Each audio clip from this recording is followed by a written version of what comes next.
Saudação a todos e a todas. Quero que você conheça aqui o trabalho da Gabriela Stephanie de Paulo na Escola de Aventuras, em que ela estudou a aprendizagem por pares na iniciação ao skate. Gabriele, fale um pouquinho sobre o seu trabalho. Queremos saber mais sobre aprendizagem por pares. Como que é isso? Bom, meu nome é Gabriela Stephanie de Paula e hoje vou apresentar meu trabalho de conclusão de curso intitulado Aprendizagem por Pares na Iniciação ao Esporte de Aventura, com crianças participantes do projeto Escola de Aventuras, onde tive orientação do professor Dr. Juliano Gomes Pimentel. O tema deste trabalho é Educação por Pares no Ensino do Esporte de Aventura. Sendo assim, procuramos responder a seguinte problemática. O desconhecimento teórico da aprendizagem por pares, ele pode acarretar que o ensino da Escola de Aventuras esteja sendo subaproveitado. Logo, no confronto entre a empiria e a fundamentação, questionamos como ocorre a aprendizagem por pares na Escola de Aventuras e quais são seus limites à luz do referencial teórico. Sendo assim, a Escola de Aventuras ele é um projeto do Grupo de Estudos do Lazer, do Departamento de Educação Física da UEM, onde está inserido no Colégio de Aplicação Pedagógica desde 2015, trabalhando com as modalidades de aventura skate, slackline, escalada, parkour e orientação, em um diálogo com as disciplinas e um tema gerador. Tal proposta, ela visa mudanças no âmbito do lazer, do desempenho escolar e de habilidades motoras dos alunos participantes do projeto. Sendo assim, Vygotsky, em 1987, ele afirma que a colaboração entre pares durante a aprendizagem ela pode ajudar a desenvolver estratégias e habilidades gerais de solução de problemas, através da internalização do processo cognitivo implícito na interação e na comunicação. Sendo assim, adaptamos um organograma dos 5 passos de Mazur sobre aprendizagem por pares voltado à Escola de Aventura, onde o primeiro passo é o objetivo da atividade, onde o professor ele precisa definir qual o objetivo de se trabalhar essa metodologia com os alunos. O segundo passo, a apresentação das questões, onde o professor ele organiza a turma em duplas e são apresentadas questões ou a proposta de trabalho para que eles realizem. O terceiro passo, mais importante, é a troca de conhecimentos, onde nesse momento os alunos eles passam a aprender um com o outro e os alunos que mostram mais dificuldades eles são auxiliados por outro que explica. O quarto passo é a supervisão, onde é importante que o professor ele acompanhe a interação da turma e também ele tem a possibilidade de se fazer esclarecimentos mais pontuais durante as atividades. E o quinto passo é a apresentação dos trabalhos, onde após as duplas trabalharem juntas, elas apresentam ao professor a atividade finalizada, demonstrando tudo aquilo que aprendeu durante o processo. Sendo assim, a justificativa para a realização do trabalho seria justificativa pessoal, que sou integrante desde 2006 do Grupo de Estudos do Lazer e ministrei algumas aulas na Escola de Aventuras, e também a realização do curso técnico de formação de docentes, onde tive maior familiarização com a população do projeto. Justificativa social, que essa pesquisa ela ajudará em mais metodologias ativas para o ensino das modalidades de aventura. E justificativa acadêmica, que nós não encontramos pesquisas sobre aprendizagem por pares na iniciação aos esportes de aventura, com crianças, sendo essa a lacuna no conhecimento para este trabalho. Os objetivos da pesquisa foram, no geral, descrever como ocorre a aprendizagem por pares na Escola de Aventuras, em específicos, caracterizar as especificidades da aprendizagem por pares no ensino de aventura para crianças na modalidade skate e também identificar as defasagens teóricas nas aulas de skate em relação aos métodos ativos. E se tratando da metodologia, o estudo, ele trata-se de uma pesquisa descritiva e ainda apresenta um elemento documental. Além disso, ele também apresenta uma abordagem de cunho qualitativa.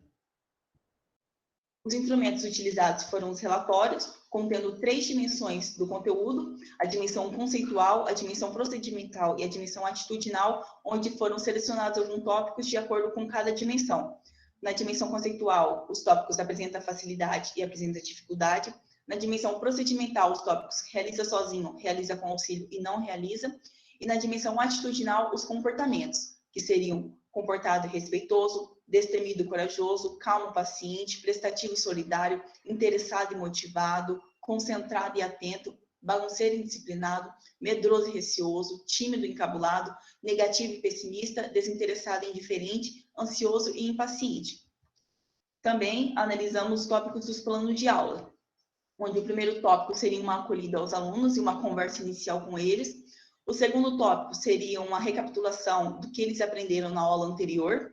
O terceiro tópico, um aquecimento para as demais atividades seguintes. O quarto tópico, atividade da modalidade, a atividade em que se vai trabalhar o fundamento proposto para a aula. O quinto tópico, atividade relacionada ao tema gerador, onde se vai trabalhar o tema gerador proposto para a aula. O tópico 6, desafio da criatividade, é uma atividade criada que contemple tanto a modalidade como o tema gerador. E o tópico 7, situação real ligada ao tema gerador, onde os alunos eles podem dar situações articulando com o tema apresentado na aula. Esses tópicos eles foram selecionados por meio do critério de amostra de conveniência, ou seja, aqueles relatórios que detalhavam mais situações de aprendizagem por pares. Como os relatórios eles não foram feitos e avaliados para a metodologia de aprendizagem por pares. Em relação ao universo de estudo, a pesquisa ela foi composta por 5 crianças com idade entre 7 e 8 anos e todas participantes do projeto Escola de Aventuras e do segundo ano B. Segundo Vergara, 1997, a amostra selecionada ela pode ser classificada como não probabilística, sendo que a seleção foi feita por acessibilidade e tipicidade, onde os elementos pesquisados são considerados representativos da população-alvo. Sendo assim, a análise de dado foi utilizada a análise de conteúdo, que permitiu um recorte dos textos de acordo com os conteúdos mais significativos. E então, foram organizados em 3 polos cronológicos, onde o primeiro seria a pré-análise, que teve como objetivo tornar operacionais as ideias iniciais e sistematizá-las, ler e escolher os documentos, onde foram 6 relatórios de 6 aulas. A exploração do material, que é a fase de aprofundamento da leitura e análise, e a fase de tratamento de dados, que é a interpretação e a inferência dos dados. Em relação aos aspectos éticos, todo o trabalho ele foi anuído pelos familiares e pelo Conselho do Colégio de Aplicação Pedagógica. Além disso, as crianças, durante o corpo do texto, elas foram codificadas em M1, M2, M3 e F1 e F2, porém, nas figuras e nos apêndices, o nome da criança aparece para melhor preservação e qualidade das imagens. Os limites do estudo foram que as outras quatro modalidades elas não foram investigadas pela ausência de materiais, porém, nós percebemos que em outras modalidades tinham indícios de aprendizagem por pares, como foi o caso da escalada. Mas optamos por definir somente uma modalidade que tinham os relatórios mais completos. Em relação aos resultados e discussões, avaliamos os planos de aula de acordo com as 3 interações propostas por Moure, 1972, onde a interação aluno-professor, aluno-conteúdo e aluno-aluno. Sendo assim, utilizando essas 3 interações, obtivemos os resultados que, na aula 1, 3, 4 e 5, observamos apenas a interação aluno-professor e aluno-conteúdo, e as aulas 2 e 6, observamos, então, as 3 interações, aluno-aluno, aluno-professor e aluno-conteúdo. Analisando em qual foram os tópicos que mais apareceram essas interações, encontramos que os itens que apresentaram maior interação aluno-professor foram o item 1, dar afeto e conversar, observar o atitudinal, o item 2, quem lembra o que teve na aula passada, e o item 7, situação real ligada ao tema gerador. Em relação à interação aluno-conteúdo, os itens que se destacaram foram o item 4, atividade da modalidade, o item 5, atividade relacionada ao tema gerador, e o item 6, que é o desafio da criatividade. E se tratando na interação aluno-aluno, encontramos as interações nos itens 3, aquecimento, e no item 6, desafio da criatividade, onde o item 3, aquecimento, foi encontrado na aula 6, com uma atividade de pega-pega corrente, em que os alunos eles tinham que se unir, dando as mãos, e tentar pegar os seus outros coleguinhas até formar uma grande corrente. E o item 6, de desafio da criatividade, nós encontramos na aula 2, em que os alunos eles tinham que se unir para, então, fazer uma pirâmide humana. Em relação aos resultados dos planos de aulas da modalidade skate, observa-se, então, poucas aulas com interação aluno-aluno. Segundo Lima, ele destaca que, desde a antiga Grécia, práticas colaborativas elas são comuns na filosofia. O método Lancaster ele é utilizado por educadores para preparar estudantes para a vida profissional e, atualmente, colaboração em termos gerais. e pode ser representado pela situação em que as pessoas elas se juntam para aprender algo, independente da quantidade de pessoas nesse grupo ou do ambiente. O que define essa colaboração são situações que promovem o contato, a integração e a parceria entre esses indivíduos, de modo que possam construir sua aprendizagem. Sendo assim, segundo Young e Enknet 2000, essa forma de colaboração também favorece o desenvolvimento de habilidades tais como relacionamento interpessoal, resolução de conflito, tomada de decisão, técnica de comunicação, gerenciamento de tempo, técnicas de avaliação e colaboração. Além disso, ela permite ao professor designar aos aprendizes projetos mais complexos que seriam impossíveis de serem executados individualmente, como foi o caso das duas atividades que foram encontradas. Em relação a isso, procuramos ver em quais itens o relatório da Escola de Aventuras tinham a ver com as habilidades propostas por Young e Henriquet. E então, encontramos que o relatório ele dá, sim, conta de alguns itens propostos pelos autores, como, por exemplo, a tomada de decisão, que pode ser encontrado no comportamento do aluno destemido e corajoso, como as técnicas de comunicação, que pode ser encontrado no calmo e paciente, como, por exemplo, as técnicas também de colaboração, que pode ser encontrado no item de prestativo e solidário. Sendo assim, analisando o relatório do skate, analisando a dimensão conceitual, o que se deve saber, em relação ao conteúdo, todos apresentaram facilidade na compreensão do conteúdo. Em relação à dimensão procedimental, a maioria realizou as atividades sozinho e apresentou facilidade. Em relação à parte que mais teve destaque nos resultados, o atitudinal, nesta aula, a maioria dos comportamentos foram em maior parte melhores do que piores, tirando o destaque somente para a aluna F2, que reportou alguns comportamentos ruins, porém esses comportamentos dela se repetiram durante todas as aulas. Também podemos ver que os professores que avaliaram essa aula, no tópico 3, em sugestão do que fazer na próxima aula, em relação ao comportamento dos alunos, eles enfatizaram em fazer mais uma pirâmide humana, que foi a atividade em que houve interação aluno-aluno e que os alunos tiveram que trabalhar em conjunto.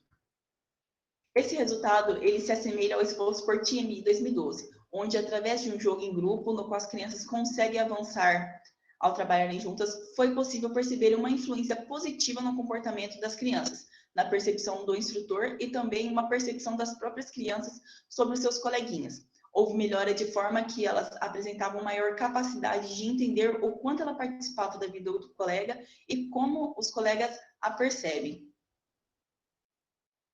Sendo assim, nessa aula também podemos ver um desequilíbrio cognitivo, que segundo a teoria piagetiana, um conflito cognitivo, ele gera um desequilíbrio cognitivo, o qual mobilizará o indivíduo na busca por novas respostas, com o propósito de solucionar a questão. Então, como os alunos eles tinham muitas aulas de interação aluno-professor e aluno-conteúdo, quando houve uma aula que ele teve que precisar do seu colega para a realização dessa atividade, os comportamentos mudaram frente a essa situação. Em relação à modalidade, o fundamento que proporcionou a aprendizagem por pares nas duas aulas foi o fundamento de equilíbrio, e este, que é um dos fundamentos principais da modalidade de skate também, ele é inserido aos poucos para as crianças, como, por exemplo, primeiro, sentado ou deitado no skate, depois pode ser inserido em 4 apoios, posteriormente em pé com o auxílio do professor ou dos colegas, até chegar à fase do movimento final, que é ficar em pé sem auxílio. Isso mostra que talvez a aprendizagem por pares, em relação à aventura, ela tem a vantagem das pessoas darem segurança uma para a outra. E então a aprendizagem por pares apareceu com mais eficácia quando as habilidades de equilíbrio estavam sendo acionadas. Sendo assim, segundo a BNCC, sobre as práticas corporais de aventura, experimentar e fluir diferentes práticas corporais de aventuras urbanas, valorizando a própria segurança e integridade física, bem como as dos demais. Então, o par ele tem uma função de proteção e cuidado com o colega. Como exposto, a dimensão atitudinal foi a que mais teve resultados, analisando o plano de aula, analisando os relatórios. Então, encontramos uma escala e uma ficha de autoavaliação proposta por Lughetti, Tsukumoto e Dantas, onde eles dão um exemplo de uma ficha com a escala de níveis de atitudes, onde o nível 4 seria o trabalho em equipe, o nível 3, autonomia, e o nível 2, participação e esforço, e o nível 1, respeito, e o nível 0, irresponsabilidade. Onde nós adaptamos a mesma escala ao contexto da modalidade skate, utilizando também os mesmos níveis de atitude. Eles também propõem, para ser utilizada essa escala, o instrumento de autoavaliação das atitudes, quanto às atitudes. Então, cada item, ela tem o aluno ele pode classificar quanto ele acha foi o nível de atitude desse item. Sendo assim, adaptamos também esse instrumento à escola de aventuras e também à aprendizagem por pares. Pode ser realizado também, após a aula, uma reunião em que o aluno vê uns afixes dos outros e discutem se concordam ou discordam sobre as atitudes escritas. Porém, tomando muito cuidado para que essa reunião não seja somente uma reunião de críticas, e sim uma reunião para que os alunos possam ver onde estão errando e melhorar as suas atitudes frente às aulas. Utilizando também essa ficha de autoavaliação, os alunos eles podem ver as atitudes frente aos colegas e frente às aulas, e ter a chance de melhorar o comportamento para o maior desenvolvimento das aulas.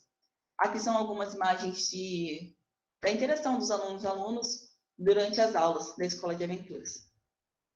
Sendo assim, concluímos que o presente estudo ele objetificou identificar, descrever como ocorre a aprendizagem por pares na Escola de Aventura. Com isso, utilizamos uma adaptação do organograma, 5 passos de Mazur. Os resultados também mostram que há poucas aulas que contemplam a aprendizagem por pares, sendo as aulas mais voltadas para a interação aluno-professor e aluno-conteúdo. Porém, como as aulas não foram visitadas por mim, pode sim se ter mais aulas que contemplassem a aprendizagem por pares, porém que não foram reportadas no relatório. Em relação às aulas de skate, a metodologia de aprendizagem por pares apresentou bons resultados. Isso se refletiu na dimensão atitudinal, pois o comportamento dos alunos melhorou muito em comparação às outras aulas, no que se refere à cooperação e à prontidão na aula.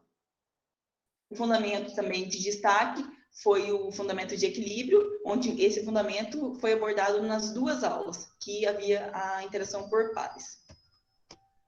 Os resultados deste trabalho mostram que, então, a metodologia de aprendizagem por pares ela é aplicável à modalidade de aventura, apresentando bons resultados nas aulas de skate, se mostrando eficiente para os aspectos sociais e também para os aspectos de aprendizagem e de segurança. Na especificidade da Escola de Aventuras, entendemos, por ser produtivo, confeccionar um relatório específico para avaliar a proposta metodologia, para avaliar a metodologia de aprendizagem por pares, já que o que analisamos ele não era tão específico para este fim. Então, apresentamos uma sugestão de autoavaliação de atitudes que podem ser utilizadas nas aulas para um melhor desenvolvimento das aulas e também tornar as aulas mais proveitosas para ambos os desenvolvidos. Sendo assim, as referências utilizadas. Obrigada. Obrigado, Gabi.